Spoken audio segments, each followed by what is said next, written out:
Thank you for joining us today on the Oregonian Wanderer. My name's Friday, and this is our co-host, Feather. Hello. And today we're going to be traveling to the Willamette National Forest on an extended trail off the McKenzie River Trail, also known as the MRT. Yeah, so this access for this trail system was located just off the McKenzie River trailhead. We went about 5 miles, and it was pretty much all uphill. Nothing but 5 miles of solid uphill. It was a bit torturous. And also we were out there at the end of June, so it was pretty hot, made it a little hard to breathe, kind of humid. We were kind of new too Mhm. to riding still, so our conditioning was still being worked on. We were still trying to get used to not being tense, just relaxing on the bike, because being tense causes, a lot of energy loss. Definitely, and I was still at a very novice level riding wise. I couldn't even take one hand off my handlebars, struggled to stand up while riding. We also weren't ready. We didn't know this was going to be an all uphill challenge. Like most of the trails that we go on, we're just exploring it for the first time, so we don't know Exactly. what to expect. Yeah, and we do our best to plan gear ahead of time, but until you get out in certain terrain, you don't always know what you're going to encounter. So, yeah, other than the uphill and some other obstacles that we ran into on this trail, it Yeah. was really pretty and a decent ride. Oh yes, I agree, and I want to go back. I want to do more miles. We were able to get 5 miles up this hill before we turn around to do the 5 mile back, which was a wonderful downhill experience. And the downhill offered quite a few great obstacles, I think, for developing your skills, especially if you're novice. Yeah, definitely. Like there was parts of the trail that were kind of washed out with some loose rock in it. Lots of lava rock out there. Not just the one that you could see there off to the side of the trail there. That's some lava rock with some debris on top of it. Yeah, those sticks and pine cones. You can see all Yeah. those sticks there. And those fly up. They can hit you. They can embed in your spokes and stop your bike to where you flip over the handlebars. So these are real obstacles when you do any kind of forest riding, just to be mindful of. But I'd still say that this was I would say, still consider an easier trail. Yes. As far as a downhill single track trail is concerned. This is, this doesn't have any kind of jumps or drops or anything like that. There was some washed out spots that I remember. Yeah, and I usually end up walking my bike through the areas I wasn't very comfortable with. Just, you got to be mindful of what your riding skill level is. And I'm definitely better now at this point in time later in the season than I was when we did this ride. So I think if I was to take this on after the experiences that I've had at this point, it'd probably be a totally different encounter for me. Yeah, definitely. I also loved that how well maintained the trail was. Yeah. The trees were really clear cut. So you never had any obstacles that you had to traverse over or try to traverse around. So I really appreciate all of the work that whoever does the It's trail. usually volunteers that go out, and sometimes us cyclists ourselves will carry like chainsaws or some kind of cutting tools to go and clear things, but we're not at that level where we want to carry the extra weight. If we come across a fallen tree, we try to find a way around it. Yeah, so like there was a little ditch that I kind of you can see it rutted out kind of in the center of the trail. But other than that, I would say the terrain there is just good for a beginner rider. No major roots or anything like that too, which was really we learned later on was something you have to really watch out for. Definitely. That's more of what so we take this extension for a bit, and then toward the end of this video, we do a small portion of the MRT. And we encounter some other obstacles there that we'll talk about later on. But you can kind of see how steep this hill is. Oftentimes the camera has a hard time capturing angle. And here you can see this is an incline, and it is continuing to be an incline. But look how beautiful and green. Oh, yeah. And for the middle of June, I have to say, this area is surprisingly lush and green, and offered just a real escape. It felt like you were really getting out into the woods, secluded, Yeah, we didn't see any other people while we were riding, even though there were several cars at the trailhead itself. This extension trail, there was nobody else out there. At one point, and I wish I would have got footage of it, but at the time we weren't filming with the intent of putting it on a channel. But I did encounter what was an overgrown dispersed camping area. So knowing that you can do some dispersed camping out here, we actually have been kind of considering, would this be good for an overnight ride? Yeah, definitely. We still would have to do some more research, I think, Yeah. to really decide whether or not we could do a bike packing adventure, which I'm really looking forward to eventually doing. Something me and Feather have talked about doing for some time. And I think this potentially could be the one, but we'd need to figure out, the logistics of like resupply points, options that we can take that are alternate routes in case of fires, or if the path is blocked, or, arrange pickup locations. What else? Emergency planning. There's a lot of logistics that goes into planning a bikepacking trip when you're kind of, so to speak, cutting through the jungle on your own, discovering the path on your own, because you didn't go to a guidebook or rely on somebody else telling you what was going to be ahead of you. It was all just us exploring, not knowing, and overcoming hopefully whatever gets in our way. Yeah, sometimes we find areas like this just by seeing a turnout, and it looks like maybe there's something that goes back further in the woods. So we might pull over, get out of our car, check it out. How far back does it go? Is it just a short distance where maybe it's more of an animal trail or something? But sometimes you find gyms like this one that aren't super popular. Not many people know about it, which makes it feel a little more like it's your own. Oh yeah, this weird little... Oh yeah, this was right where we stopped, and we kind of thought, oh, how neat. It's a great little spot to stop, to eat, have a little lunch, enjoy this little fairy hut, I'm assuming is what's going on here. I don't know, a troll, a fairy hut, or I don't know. Yeah, but it was kind of cool to come across something like that just randomly out in the woods, and we see it as art. Oh yeah, for sure. I like seeing stuff like that, as long as it's not too much. Yeah. And because something like that, to be honest, that's not a temporary, or that's not a permanent structure. The weather will come along and disperse all of those things. Some people I know do get upset when they come across things like that because they want nature to be left alone, and I don't disagree with them. Exactly. We go away from everyone because we want to be more in nature. So I do get the different opinions that can come from that, but I just feel like something like that was just meant to be enjoyed for a moment and is not going to last a lifetime. All that stuff will get dispersed back into nature. Yeah. Now we're going to start our descent downhill. We had a nice full belly, so now it's time to get the excitement and the rush of that downhill experience, which is kind of, I don't know if I enjoy the uphill or the downhill more. I like the uphill for its own reasons, and I like the downhill, and I have the separate reasons for liking that, so yeah. We do prefer our rides to start with an uphill, because that means on our way back we end with a downhill. But I don't necessarily prefer 5 miles of straight uphill and then 5 miles of straight downhill. Since we don't usually do loop trails, it's usually an out and back situation. So yeah, just things that we keep in mind for us. We would prefer something that kind of goes up and down, levels out in spots. Yeah, definitely. And this was single track when we were still exploring single track, and we do want to go back, and I think Feather would have much better skills now. For sure. I've ridden worse than this since we've done this ride, and have built my confidence over time. I can now ride with one hand off my handlebars for quite some period of time if necessary.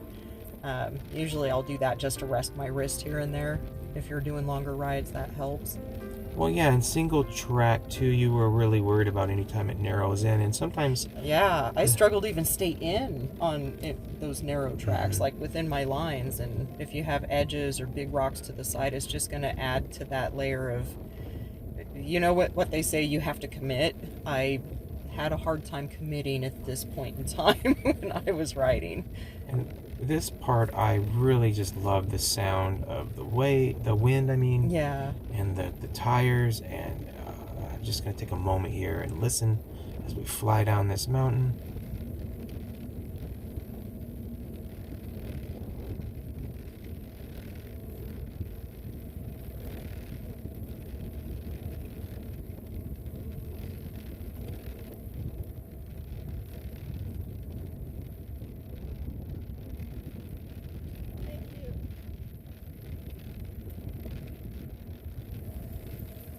You know, that's what I absolutely love about riding, is the auditory, the visual.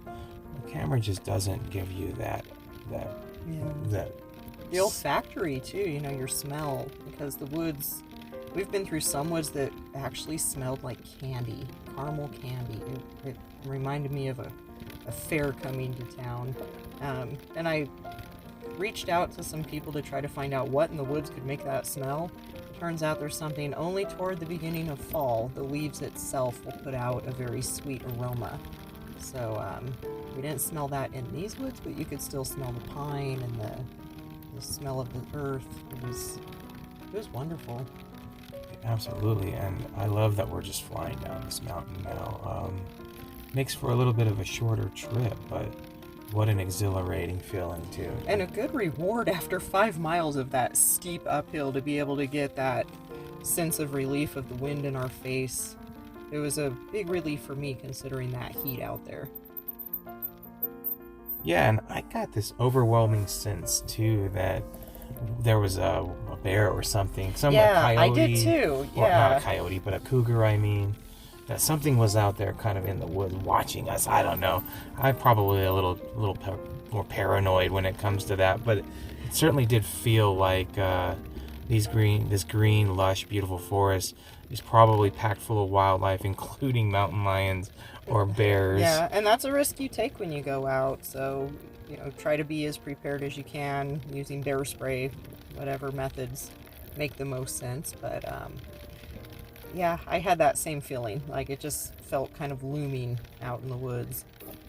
But at the same time, like this alluring beauty, you know? But your imagination can run away with you pretty easily in this type of terrain. When you don't see people, you can't hear any sounds of civilization, and you're very aware of just how much in nature you are. Yeah, for sure. And I mean, it doesn't help that we watch documentaries about animal attacks and stuff. Yeah, not recommended, especially right before you go out in the woods. I believe we were doing that shortly before we took this ride, so maybe our imaginations were going a little wild with us. But then you also hear people say, if you ever feel like you're being watched by something, you probably are. Either way, just be prepared. Yeah, I don't think it hurts to keep it in the back of your mind at all. Yeah, always be somewhat aware of your situation, not complacent.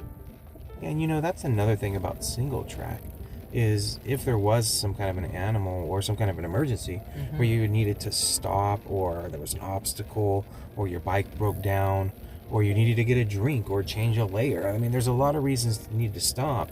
And on a single track, you have a hard time telling the person ahead of you, you know, that you need to stop. Like, yeah, exactly. Especially because I tend to ride behind you. It's hard to yell ahead when the wind is carrying your voice behind you. So I think something like, I don't know, maybe helmets with microphones in it, similar to what motorcyclists will wear when they want to communicate with each other.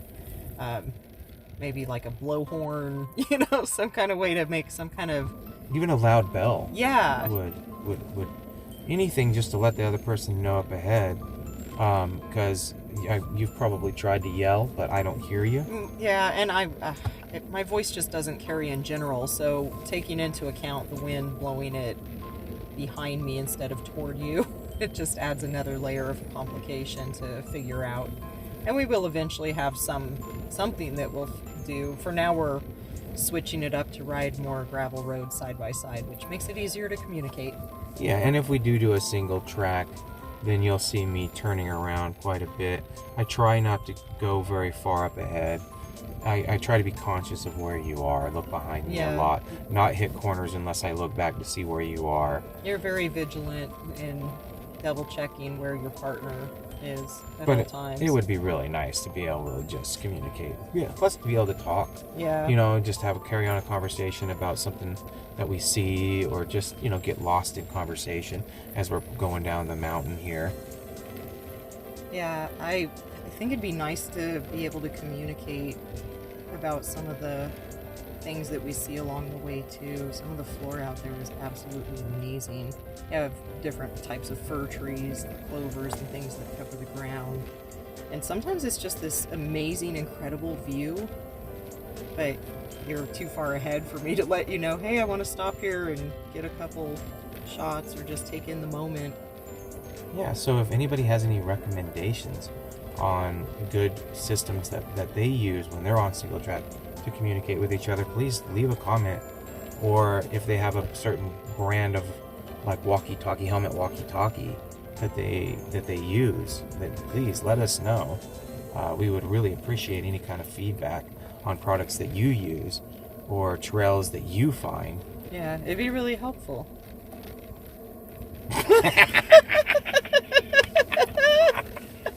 Yeah, it would be helpful. Thank you for being helpful. That's my 2 cents. Okay, so and here we are, just going down and enjoying ourselves as per usual.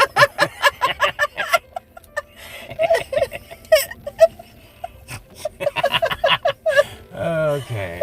Delete. I know. But what if we don't delete it? What if we keep it in here and let the people see us for what we are? Anyone who watched it to this point might actually enjoy the little break in monotony. Yeah, that's true. You know what? Let's keep it in there. Oh my god. Let's do it. So, there I am keeping up and making sure to see. I don't leave you behind right there. No. Beautiful, that log. I love going across that log. Yeah, some of the lighting from the inside cuts on the wood really does get accented against the green and brown backgrounds. Because you got cedar out there too, so you get some of that red colored bark. Mm-hmm. There was another spot, I think, back there that you were a little hesitant to go down. Oh, yes. And then there you are, just waiting for me. Yeah, I don't know how, but we kind of go back and forth on who's in front.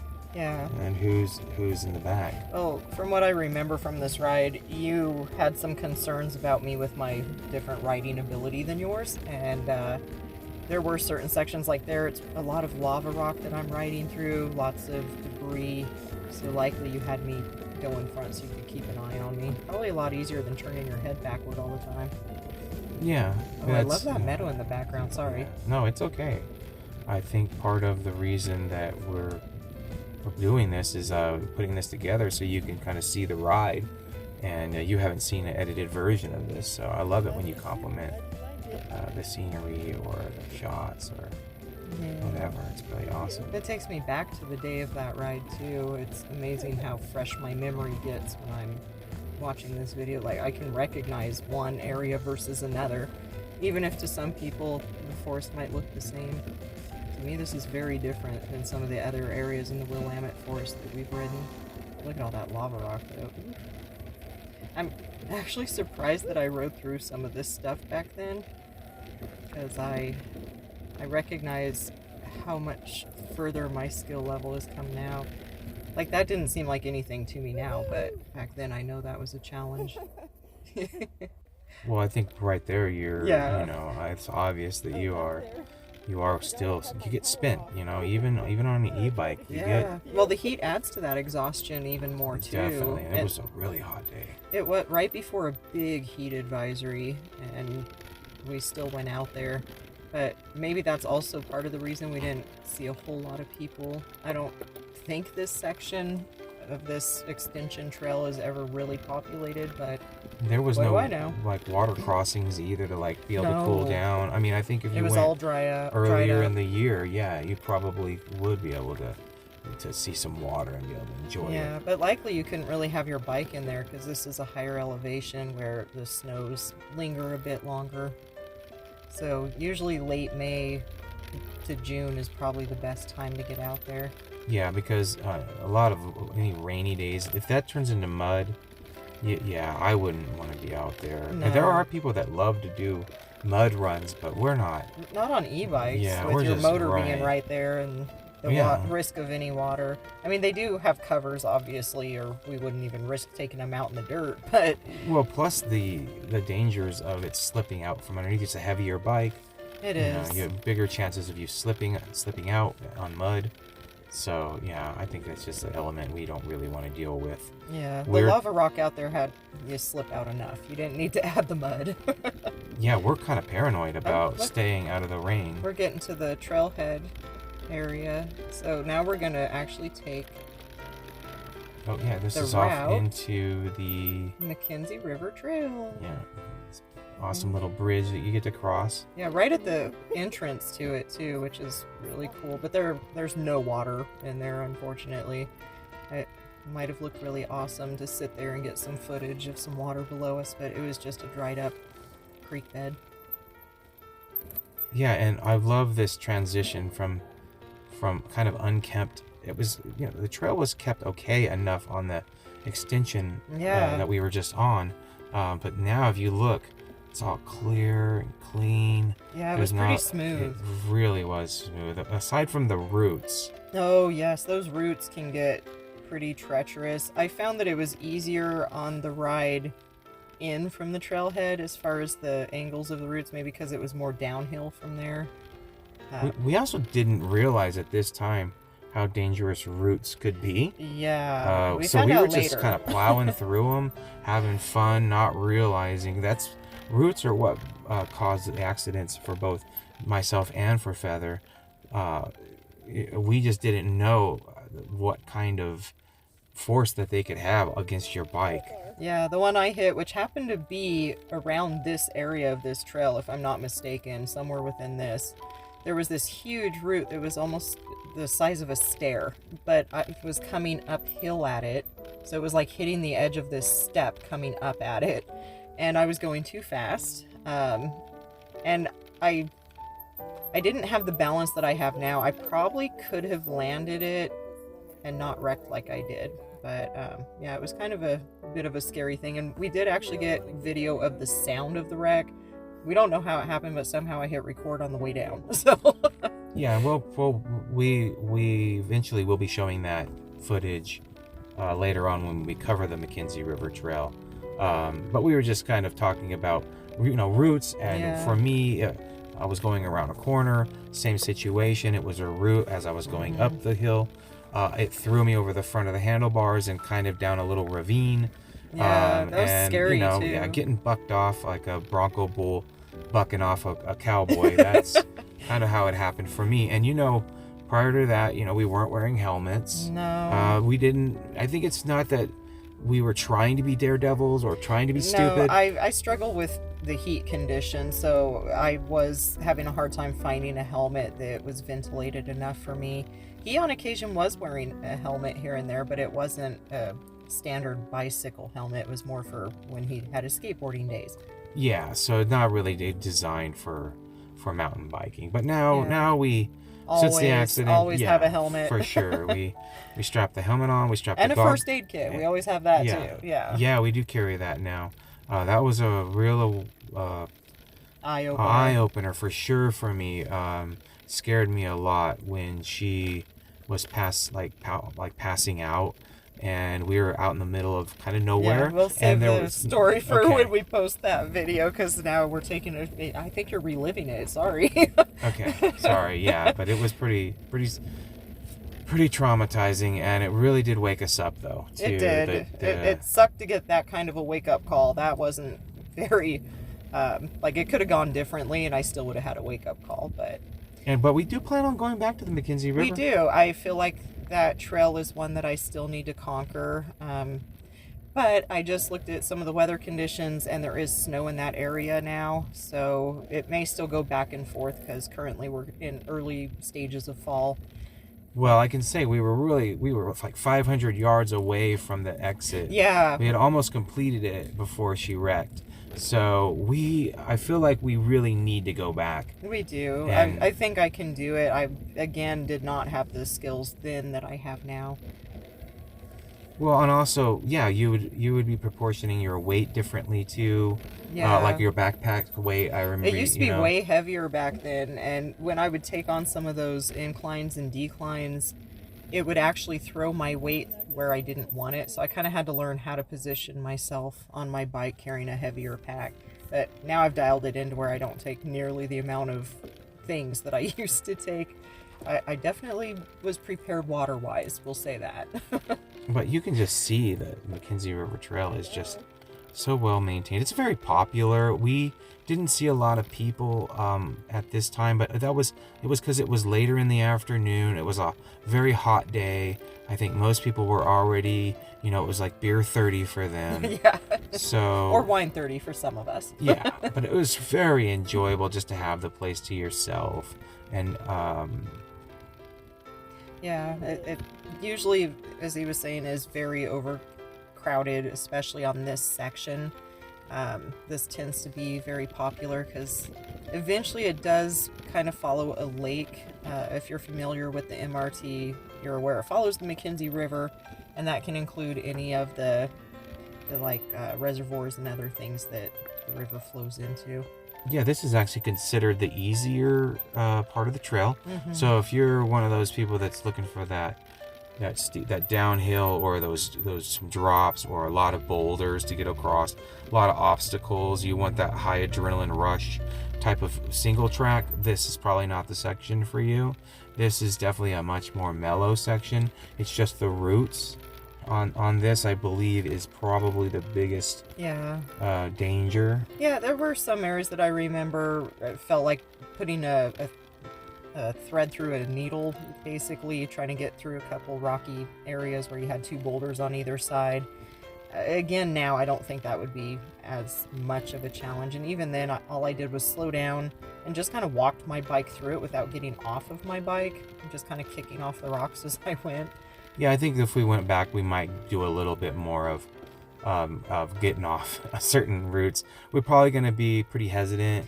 I know first. I will at first, just because whenever you're taking on a challenge of something that essentially hurt you, there is that overcoming more of the mental block that gets in the way. Definitely. I think that's why it's important that we go back and we complete it. Yeah, and I did get back on my bike after that wreck, and I rode the rest of the way out, and I think that made a big difference on why I'm still willing to get on my bike. Yeah, for sure. And I think you're seeing that your skill level is increasing every day. I mean, look at you right here. You're about to ride I through had this. never ridden across a bridge before. This was my first. Well, I guess the way in was kind of, but I kept my feet to the side. This is me actually pedaling through it. So yeah, I mean, big progress. It's so cool, and I love going on trips with you. It looks like it's time for us to say goodbye. Thanks for watching. See you next time.